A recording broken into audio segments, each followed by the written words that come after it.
New Year's Eve, in Japan, it is the most sacred night of the year. It is a time for omisokatha, great purification. Families gather to eat noodles, bridge the years, and rest in the safety of their homes. It is supposed to be a night of peace.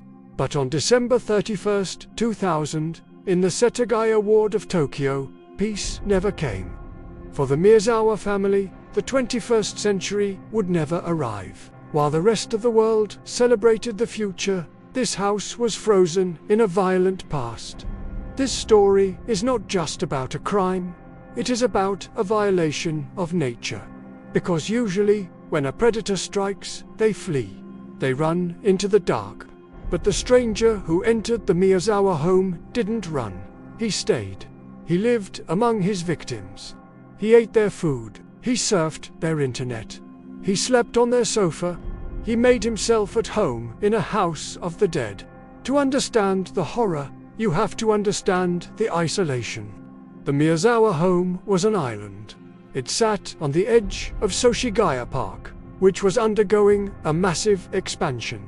Most of the neighbors had been bought out and moved away. By that winter, only 4 families remained in the sector. Mikio Miyazawa was a successful consultant. His wife, Yasuko, was a teacher.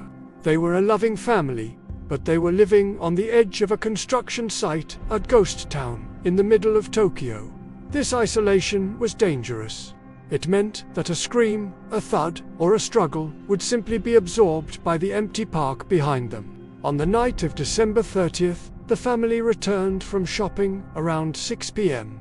They settled in. They had no idea that the park behind their house, that empty, dark ocean of grass, was hiding a shark. The intruder entered around 11 p.m. He didn't break a lock downstairs. He came from above. He scaled the fence and climbed a tree to reach the second-floor bathroom window. He dropped into the house like a spider. The violence was swift. Mikio confronted the intruder on the stairs, fighting desperately to protect his wife and 2 young children. But he was unarmed. The intruder used a Yanajiba sashimi knife. During the struggle, the knife broke. The killer was injured, his hand sliced deep by his own blade. And this is where the story shifts into a nightmare. Bleeding and exhausted, the killer didn't leave. He walked to the kitchen. He opened the fridge. He took out 4 cups of melon-flavored ice cream. He went to the living room, sat down, and ate them. He didn't rush.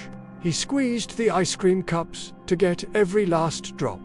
He drank their tea. He used their first aid kit to bandage his hand. He used their sanitary products. He used their toilet and didn't flush. He was marking his territory. Around 1 a.m., the killer sat at Mikio's desk. He connected to the internet. He browsed the web for 5 minutes. He visited the website of the famous Shiki theater company. He tried to book tickets for a play. Think about that. He had just annihilated a family. And now, he was shopping for theater tickets. It suggests a detachment that is almost alien. A mind that can switch from extreme violence to casual browsing in seconds. Evidence suggests he even took a nap on the living room sofa. He slept in that house. With them, he felt safe enough to close his eyes. When he finally left the next morning, possibly as late as 10 a.m., he left his identity behind. He took off his clothes, a raglan sweater, a jacket, a scarf. He folded them neatly. He changed into Mikio's sweatshirt and walked out wearing the dead man's clothes. He left a hip bag containing sand. Geologists traced the sand to the Mojave Desert in California, near Edwards Air Force Base. His shoes were Schlesingers, size 28, likely bought in Korea.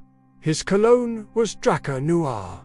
The profile was specific: a tall man, athletic, a skater or military affiliate, someone who had traveled the world. And yet, despite leaving his DNA, his fingerprints, and his clothes, he vanished. Today, the house still stands in Setagaya. It is a rotting time capsule, wrapped in protective mesh. Inside, the calendars are still set to the year 2000. The ice cream cups are gone, but the terror remains. The killer walked out into the New Year's morning sun and disappeared into the crowd. He is likely still out there. A man who knows exactly what it feels like to live in a house of ghosts. And the most terrifying part, he might be reading the news about this case right now, remembering the taste of that melon ice cream. Don't forget to lock your windows tonight.